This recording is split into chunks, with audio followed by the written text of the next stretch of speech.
तय करो कि वफादार कौन है, ये वक्त तय करेगा कि गद्दार कौन है। ये वक्त तय करेगा कि गद्दार कौन है। पहले ये तय करो कि वफादार कौन है, ये वक्त तय करेगा कि गद्दार कौन है। वंदे। आपके पुरखे इस वक्त क्या कर रहे थे जब शहीद आजम भगत सिंह वंदे मातरम लगा रहे थे, शहीद सुखदेव वंदे मातरम लगा रहे थे? क्या कर रहे थे आप? वंदे मातरम का नारा लगाकर लोग जेल गए। आरएसएस के 4 लोगों का नाम बताओ जो वंदे मातरम नारा लगा के जेल गए, उनका नाम बताओ। आप अपने 4 पुरखों का नाम आप बताओ। आप नहीं बता सकते। आपने भारत छोड़ो आंदोलन के खिलाफ आपके नेता चिट्ठी लिखी अंग्रेज गवर्नर को और कहा कि भारत छोड़ो आंदोलन जो हिंदुस्तान के क्रांतिकारियों का आंदोलन था, जो देश की आजादी का आंदोलन था, वो आंदोलन कुचल देना चाहिए, खत्म कर देना चाहिए। ये है रिकॉर्डेड हिस्ट्री आपकी। पूरे देश से माफी मांगनी चाहिए। ये रिकॉर्ड पे लाऊंगा सर। आप तिरंगे का विरोध करते हैं, भारत के राष्ट्रीय ध्वज का विरोध करते हैं। जो लोग तिरंगे और राष्ट्रीय ध्वज का विरोध कर सकते हैं वो भारत माता के सच्चे सपूत नहीं है। यानी कि आप तिरंगे झंडे को भी नहीं मानते थे। आपने 52 साल तक हिंदुस्तान का तिरंगा झंडा आरएसएस के मुख्यालय पे नहीं फहराया। आ जाना हमारी पार्टी के कार्यक्रम में, आपसे ज्यादा तेजी के साथ वहां पर वंदे मातरम लगाएंगे। सदन में भी लगाना चाहते हो लगाओ। अरे 1 रुपए में तो एक आम नहीं मिलता। आपने 1 रुपए में अडानी को 1050 एकड़ जमीन और 10 लाख आम और लीची के पेड़ दे दिए। ये मातृभूमि की वंदना है। ये आपकी मातृभूमि की वंदना है। आप मातृभूमि को बेचकर मातृभूमि की वंदना कर रहे हैं। ये मातृभूमि की, आज वंदे मातरम पे ही बात करूंगा सर। मातृभूमि की वंदना, मातृभूमि की वंदना हिंदुस्तान के एयरपोर्ट को बेच के नहीं हो सकती। मातृभूमि की वंदना रेल को बेच के नहीं हो सकती, सेल को बेचकर नहीं हो सकती, समुद्री तटों को बेचकर नहीं हो सकती, कोयला और गैस को बेच के नहीं हो सकती, हिंदुस्तान की जमीनों को बेच के नहीं हो सकती। तुम लोग मातृभूमि को बेचने वाले लोग हो, तुम मातृभूमि की वंदना करने वाले लोग नहीं हो। मैं आपके माध्यम से सरकार से पूछना चाहता हूं, क्या भगवान श्री राम ने आपको कहा है कि आप नाकारे और निकम्मे हो जाइए और जनता को अंधेरे में रखिए, बिजली ना दीजिए? ये क्या भगवान श्री राम ने आपको कहा है? ये शिक्षा आपको भगवान श्री राम ने दी है? तो आप इन नारों के पीछे, ये नारे देशभक्ति के हैं, ये नारे देश की रक्षा के हैं, ये नारे देश को आजादी दिलाने के लिए हैं। ये नारों के पीछे अपने गुनाहों को छिपाने के लिए नारे नहीं है, मैं कहना चाहता हूं माननीय। और आप क्या कर रहे हैं? आप इन नारों के पीछे अपने गुनाहों और अपराध को छिपाना चाहते हैं। जब यहां पे लीडर ऑफ अपोजिशन बोल रहे थे, नो पॉइंट ऑफ ऑर्डर, खड़गे साहब, उनके मुंह से नो पॉइंट ऑफ ऑर्डर, दलित शब्द निकल गया। दलित शब्द निकल गया। पूरी की पूरी भारतीय जनता पार्टी हाउस में खड़े होकर विरोध करने लगी। दलितों से इतना चिढ़ है आपको?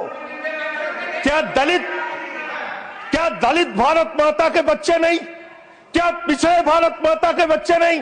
क्या आदिवासी भारत माता के बच्चे नहीं? अगर दलितों, पिछड़ों, आदिवासियों की बात होगी तो आप विरोध करोगे? आप विरोध करोगे? शहीद खुदीराम बोस हिंदुस्तान के वो क्रांतिकारी थे, जब उनको फांसी के फंदे पे चढ़ाया गया और उनका जब अंतिम संस्कार हुआ तो जो राख उनके अंतिम संस्कार से निकली मान्यवर, उसको बंगाल की माए तावीज बना के अपने बच्चों को पहनाती थी कि ऐसे ही बनना हिंदुस्तान के लिए क्रांतिकारी। यह इतिहास, यह हिंदुस्तान का इतिहास। लेकिन मैं आपके माध्यम से इस सरकार से पूछना चाहता हूं, आपके पुरखे इस वक्त क्या कर रहे थे जब शहीद आजम भगत सिंह वंदे मातरम लगा रहे थे, शहीद सुखदेव वंदे मातरम लगा रहे थे, शहीद राजगुरु वंदे मातरम का नारा लगा रहे थे, शहीद खुदीराम बोस वंदे मातरम का नारा लगा रहे थे? उस वक्त आप क्या कर रहे थे? क्या कर रहे थे आप? वंदे मातरम का नारा लगाकर लोग जेल गए, लाठियां पड़ी उनको। मैं आपके माध्यम से इस सरकार से पूछना चाहता हूं, आरएसएस के 4 लोगों का नाम बताओ जो वंदे मातरम नारा लगा के जेल गए, उनका नाम बताओ। आप 4 लोगों का नाम बताओ। आप अपने 4 पुरखों का नाम आप बताओ। आप नहीं बता सकते क्योंकि आजादी के आंदोलन में आपका कोई इतिहास नहीं।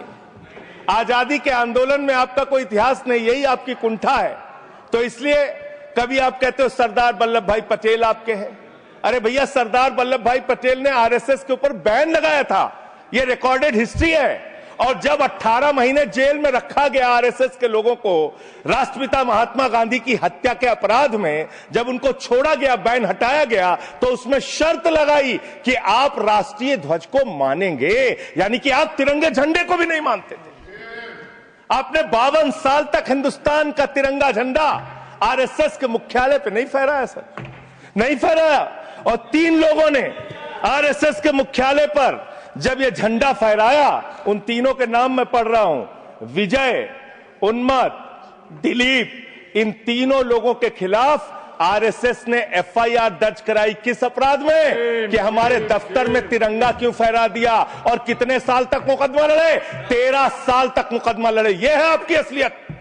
आप तिरंगे का विरोध करते हैं, भारत के राष्ट्रीय ध्वज का विरोध करते हैं। जो लोग तिरंगे और राष्ट्रीय ध्वज का विरोध कर सकते हैं, वो भारत माता के सच्चे सपूत नहीं है, वो नहीं है।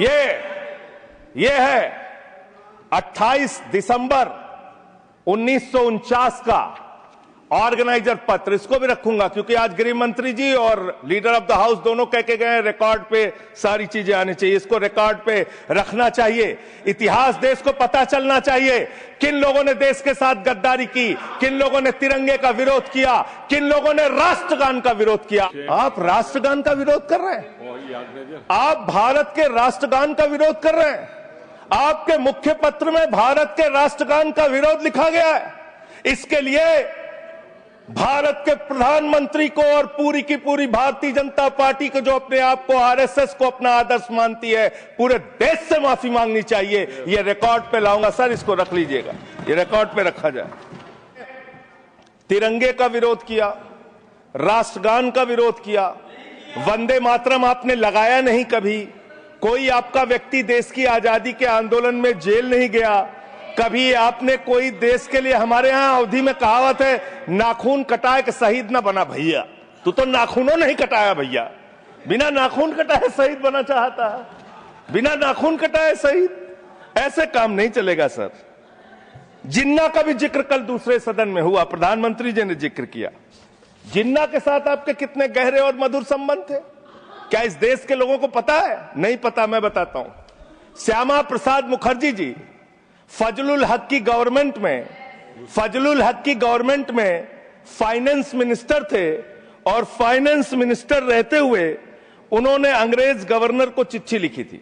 आपने भारत छोड़ो आंदोलन के खिलाफ, आपके नेता, जनसंघ के पहले राष्ट्रीय अध्यक्ष और तत्कालीन गवर्नमेंट में जो वित्त मंत्री थे, उन्होंने चिट्ठी लिखी अंग्रेज गवर्नर को और कहा कि भारत छोड़ो आंदोलन, जो हिंदुस्तान के क्रांतिकारियों का आंदोलन था, जो देश की आजादी का आंदोलन था, वो आंदोलन कुचल देना चाहिए, खत्म कर देना चाहिए। ये है रिकॉर्डेड हिस्ट्री आपकी। ये आपको, आपके बारे में पूरे देश को पता रहना चाहिए। अब जिन्ना, हाँ, इसको भी सभा के पटल पर रखूंगा। जिन्ना और आपके रिश्ते क्या थे? कितने मधुर रिश्ते थे। एक राज्य में सरकार नहीं बनाई मान्यवर इन्होंने, नॉर्थ वेस्ट फ्रंटियर, सिंध प्रांत और फजलुल हक की गवर्नमेंट। फजलुल हक वो शख्स है जो पाकिस्तान बनने के बाद वहां की सरकार का गृह मंत्री बना। आपके रिश्ते उन लोगों के साथ थे, ये देश को पता होना चाहिए। इसलिए आप किसी को भी देशभक्ति का प्रमाण पत्र बांटने का काम मत कीजिए। आप वंदे मातरम लगाने का काम कर रहे हैं और देश की सुरक्षा के साथ खिलवाड़ कर रहे हैं।